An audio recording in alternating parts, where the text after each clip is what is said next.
Hello, everyone. Welcome to Small Talk.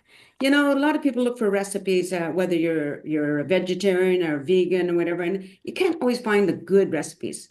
But I think I found the solution. If you're vegan, especially, today's guest has written some cookbooks, and her name is Rebecca Coleman. Welcome to the show, Rebecca. Hi, thanks, Nancy. I noticed that on your profile it says cookingbylaptop.com. Yeah, that's my blog. So I've been writing it for a really long time, like a really long time. 2011, I think, was my first blog post on there. And yeah, that's where I sort of dump all of my thoughts, but also I post a lot of recipes on there as well. So, have you always been vegan, or when did you start? So I'm not truthfully, I'm not vegan. I've never been vegan. I probably eat probably around 80% of a plant-based diet. I stopped eating meat in 2016 was the last time I ate meat. So I haven't eaten meat in a really, really, really long time. But yeah, I try to eat primarily a plant-based diet. I do incorporate some things still into my diet. I do enjoy cheese from time to time because it's really delicious.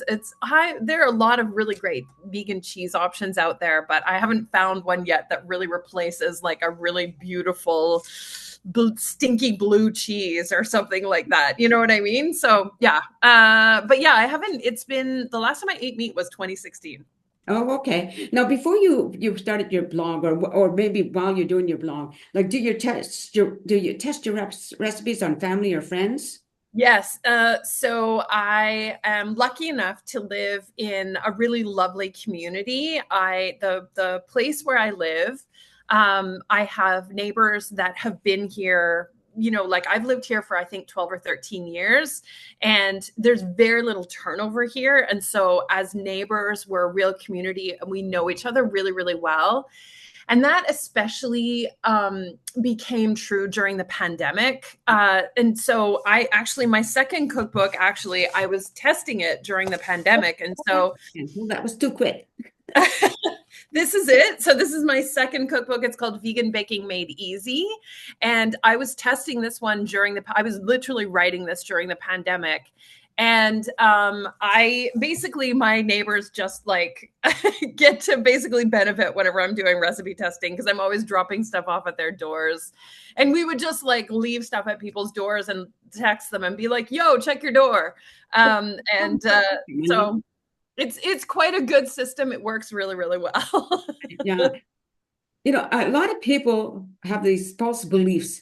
Oh, vegan recipes, vegan food is not good. Yeah. And it's absolutely not true, right? Yeah, I am always amazed. I'm always amazed at how creative vegan food can be. And I think sometimes people view vegan food as being restrictive because you can't have milk, you can't have dairy, you can't have eggs, all of that kind of stuff. Right. But I actually prefer to see it the other way around. I think that vegan food is actually for everyone because even if you have allergies, like think about the things that most people are allergic to. Dairy, a lot of people are allergic to dairy or lactose intolerant, things like that. A lot of people are allergic to eggs, right? Yeah. And so those things that are like the primary allergens, with the exception of nuts, those things that are the primary allergens, a lot of them tend to be animal based products. Yeah. And so what I love about vegan food is that it actually really anyone can eat it. And I really love that about it. I'm one of these exceptions. A lot of my allergies are spices and herbs. Oh no, no! I have a friend who's allergic to alliums. Alliums. What are so garlic and onions, Yeah. and it makes me so sad every time. I'm like, I don't know how you can eat. And for me, it's like nutmeg, ginger, cinnamon. Oh no, I love those. Oh no, I can yeah. understand, especially cinnamon. The smell of it just really, I just like, oh, and I do cupcakes for people all the time. And a lot of people like carrot cake cupcakes, and it's Yes, you got to put cinnamon in there. the smell. That's But so funny. it's interesting though. I just think, like as you said, most allergies are not like mine, obviously. or garlic and onions. I haven't heard of that one before, but I think any people can be react allergic to anything. I've learned. But Yes. getting back to your recipes now, can you share some of them? Like just maybe not necessarily maybe the whole recipe, but some of the topics. Sure. Yeah. So I actually have two cookbooks. My first one, these both look so grotty because this is my personal copy of the cookbook and I've had it. This was published in 2017. As you can tell, it's very well used. That's I've which. used, I've used it very well. So this is my first one. This is called Aqua Fabulous, and this is a cookbook completely dedicated to aquafaba. And aquafaba is the juice or like the goop that when you get a can of beans or chickpeas and you drain Yeah. that goop that's in the can of chickpeas is actually, and I know this sounds crazy, is actually a really amazing egg white substitute. Wow. I know. How, It is. how did No, you go ahead. discover that? How did you discover that? I discovered it through a Facebook group. I have a friend who is, a vegan baker, and she sent me this thing one day, and she was like, "Have you heard of this aquafaba stuff?" And there's this Facebook group that was dedicated to it, and so I jumped into the group and I started experimenting with bean goop, basically, and it's amazing what you can do with bean. Like I've done it 100 times, but basically, if you take the liquid from a can of beans, you throw it into a stand mixer with a little bit of sugar. Usually it needs something to stabilize. I usually use cream of tartar to stabilize it. Okay. And you whip it, and I usually add vanilla too, just for flavoring. And then you whip it, it becomes this beautiful meringue. Oh, I'm a It's ring. crazy. Oh, Yeah. So that's my first cookbook. So everything in here is kind of dedicated to that. A okay. lot of baking recipes primarily in here. I'm a big baker. And then my second cookbook is Vegan Baking Made Easy. And this is a book completely dedicated to baking. There is one chapter in the back that's dedicated to more savory things, Mhm. savory stuff like these beer pretzel bite things. Yeah, really good. But primarily, this book is mostly primarily sweet things like cookies, cakes, that kind of stuff. All right. So now you said try to incorporate like 90% or 80% of a plant-based uh, Yeah. meal. So what would that include for you? Like give me an average meal, say, Like sort of what do I eat in a day? yeah. So usually I start my day with a big smoothie, and I like to do that because I'm not a huge breakfast person. Mhm. And what I love about smoothies is that I can like hide all of my like supplements and stuff in there for the day, right? So I put like a scoop of greens in there, but I also will put like a ton of protein. Like usually I include some tofu, some like smooth tofu in my smoothie. And then for lunch, often I'll have I usually do a lot of meal prep on the weekends. So usually I'll have like some kind of a bowl where I'll have sweet potatoes with maybe some tofu or something like that and some vegetables, or like a big salad with lots of with tofu, that kind of thing for protein. Also edamame, I eat a lot of edamame for protein as well. And then for dinner, if my son is here, we eat a lot of different things, to be honest with you. We had tacos for dinner the other night. I make pasta probably about once a week because we love pasta. We eat like veggie burgers. Yeah, we have a lot. I do a lot of different experiments in the kitchen. I'm always like trying something new, which is always really fun to do. Yeah. I would think so. So how many recipes do you have in your first book and then your second book? This first one is over 100, and this one was 60 something. Okay. So Yeah. are you working on another one? I'm not. I'm not. I would be okay with that, but I haven't found a publisher yet. Right. So it's really about the world of cookbook publishing. You can kind of go in two different directions. You Mhm. can either go in a traditional direction, which is what I did with both of my books, where you go to a publisher and you pitch them an idea, and they're like, "Yeah, cool," and then they pay you what's called an advance, Okay. and then that money you use to basically develop the recipes and write the book, and then they're in charge of like all the, like taking the pictures and doing the layout and the graphic design and all the printing and the distribution and all of that kind of thing.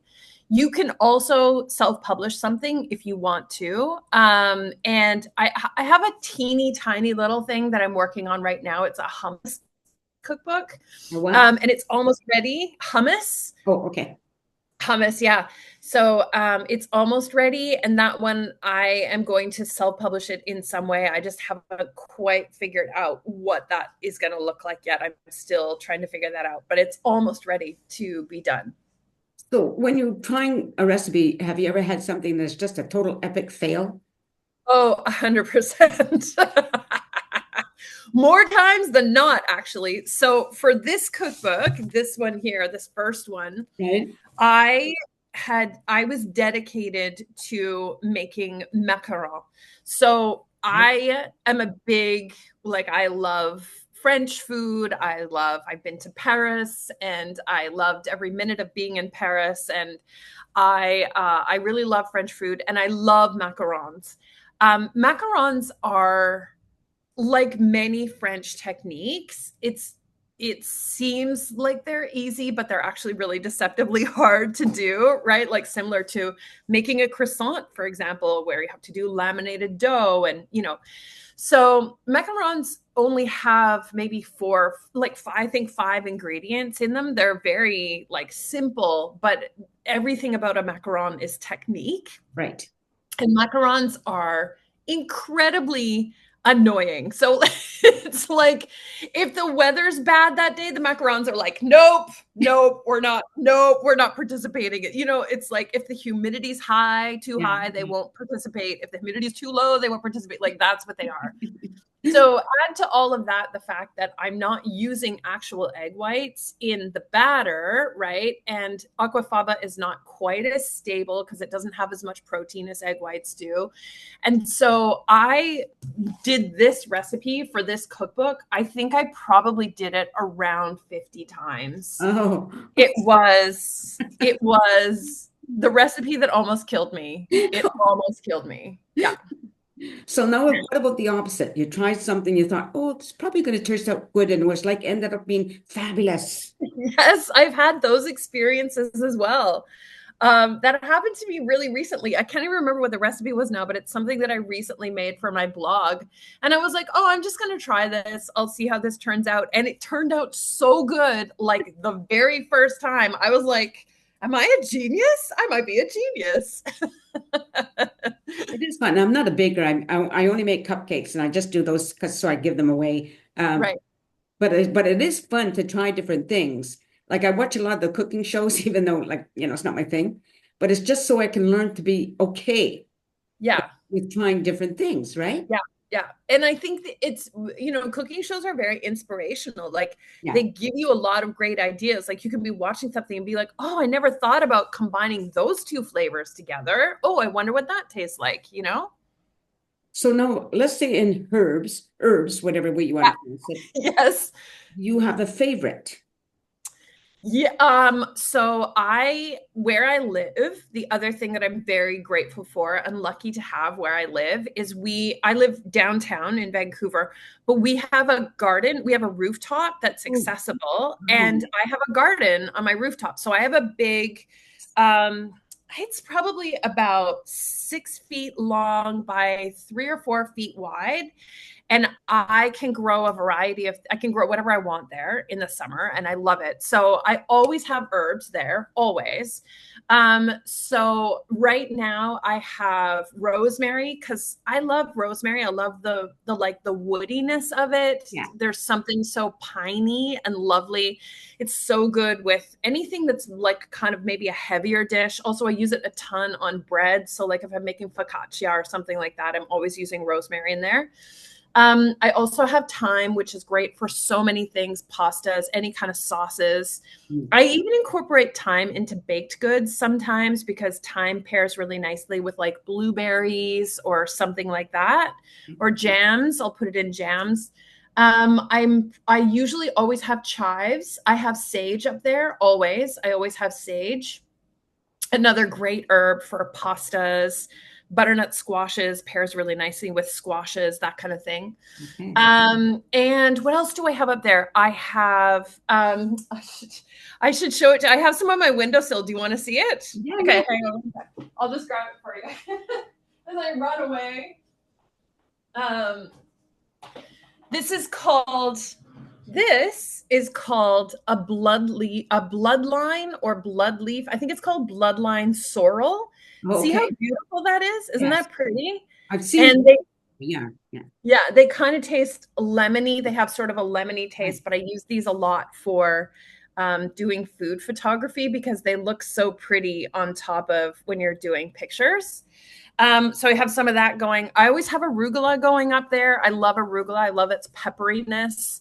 Yeah, I love all kinds of, I mean, of course, like the regular ones like basil and, Yeah, that kind of stuff as well. right. What about arugula? Say no. I No, love not arugula. arugula. Sorry, not arugula. Cilantro. Cilantro. Oh my gosh. Okay, so I am one of the people, I'm one of the 50% of people that doesn't have that gene that makes cilantro taste bad. Oh, So personally, I don't mind cilantro, but when I was a kid, I did not like it. It was definitely something that I grew into as an adult. okay. I never heard of those things. When I was a kid, we didn't live like that, right? My Yeah, mother, I don't actually think I had very much cilantro in my lifetime until I became an adult, to be honest with you. Cilantro was not something in my household, let me tell you. That was not something we had for sure. yeah, us was my mother was just salt and pepper, you know? That Yeah. was it. And then when you grow up and you learn all these other things like garlic, what is garlic, I know. Agreed. It was so funny. I remember the first time I got my dad to eat a Caesar salad. My dad was like, "What is this weirdness? Like a Caesar salad?" And my dad was like, "So in my house growing up, this is a true story. In my house growing up, we had my mom had a salt and a pepper, but there was no pepper in the pepper. They were both salt. Like that's how exotic the seasonings were in my house growing up. It's Salt. That's it. interesting. Sorry, yeah, it's interesting about garlic. My son worked in Indonesia for a year, so my sister Marie and I went to. He was in Jakarta, and we went to a Mm, restaurant, and everything all over there was big garlics everywhere, and it was all about garlic. yeah. They sell it with these slivers of I think they were fried, but it's just these tiny slivers of garlic. It's like whoa, it's like discovering a whole new world. It was pretty good. Okay. That's why I wanted to have you on because for people who whether they're afraid to try something different, it really is fun to try and you surprise yourself, right? Yeah, I mean, I think for me, a great deal of my food, um, I don't know what the right word, my food philosophy is Hmm. just simply curiosity. Like that's Right, all it is. right. When I go to a restaurant for the first time, I always want to try, I want to try like what's the weirdest thing on the menu? Like I want to try that. You know what I mean? Yeah. Um, like I love like ube, for example. Like ube is amazing. What is that? So ube is a purple sweet potato, and it's primarily seen in Filipino cuisine, but also like a bunch of different Asian cultures. And it's beautiful, first of all, because it's purple. It's this amazing shade of purple. But like, in a lot of Filipino cuisine, they incorporate it because it's a sweet potato, so it's a little bit sweet, and so they incorporate it into a lot of their desserts and stuff. Like, I always want to go to a place, and if they have ube anything, I'm like, yes, give me that. Yeah, yeah. It's just about kind of approaching life and your food with a sense of curiosity. Like, what would that be like? And I think you're right. Sometimes we see something that we don't know or we don't understand, and we think, oh, no, like gross or whatever. Well, you don't But need it necessarily. Like I was in China with my daughter because my son lives there, and we went into my daughter and I went into a restaurant. We can't speak Chinese. No, nobody in there could speak English, and I saw yeah, something on the menu, and I couldn't quite distinguish what it was, but I thought I'd try it. And what it was a big bone, and you yeah, glove, and I can't remember what, a straw or something, and it was for the marrow. But I it was did bone marrow. Yeah, it, and I didn't know how to ask.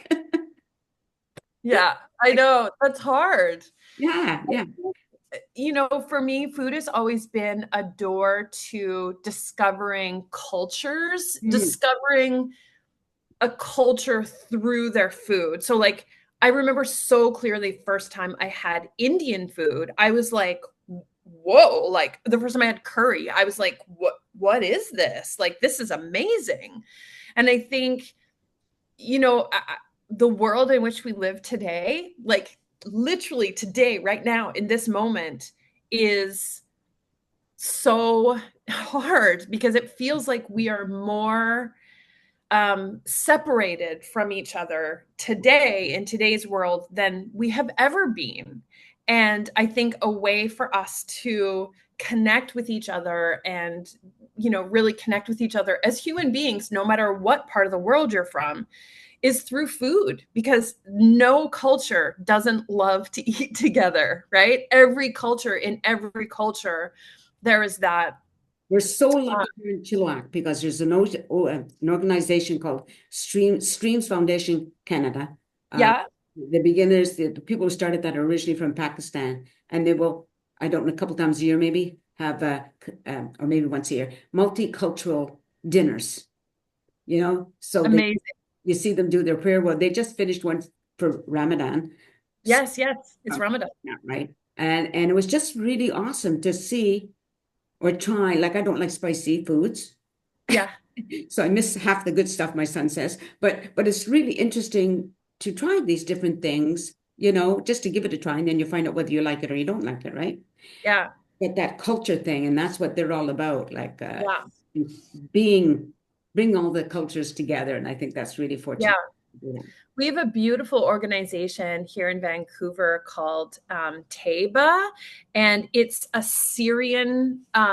So basically, what it is it's a Syrian restaurant, and they do catering and that kind of stuff. And what they've done is they created this organization Right. to give employment to Syrian women who had come here as refugees Nice. and didn't have culture, didn't have connection, Yeah. didn't have community, and they created this, and these women would get together and cook, and then they were like, what are we doing? Like, let's start. So they have a restaurant now, they have a catering company, they have a line of like manufactured goods. Like it's such an amazing like success story. It makes me so happy. Very good. Yeah. Well, we're getting low on time. So, where can people find your books?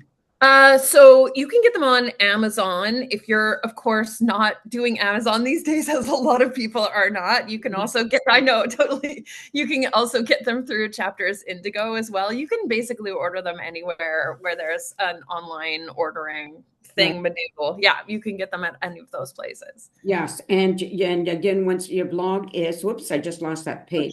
Cookingbylaptop.com. Cookingbylaptop.com. And Yeah. of course, people can find you on Facebook, right? Yes, and Instagram. I'm at Rebecca Coleman on almost all of those social media platforms. Just go, and I tell people if you can't remember that, just Google the person's name. Yeah, trust me, it'll come up. Okay. Well, thank you for doing this. I really appreciate it. Thank you. It's been a great talk. Thanks so much. Now, stay on camera for a second. And to the audience, thank you so much for watching the show. And yeah, look up Rebecca Coleman. If you're looking for new recipes or want to try something different, this is really a fun way to do it. In the meantime, everybody, thanks for watching the show. Take care and peace out.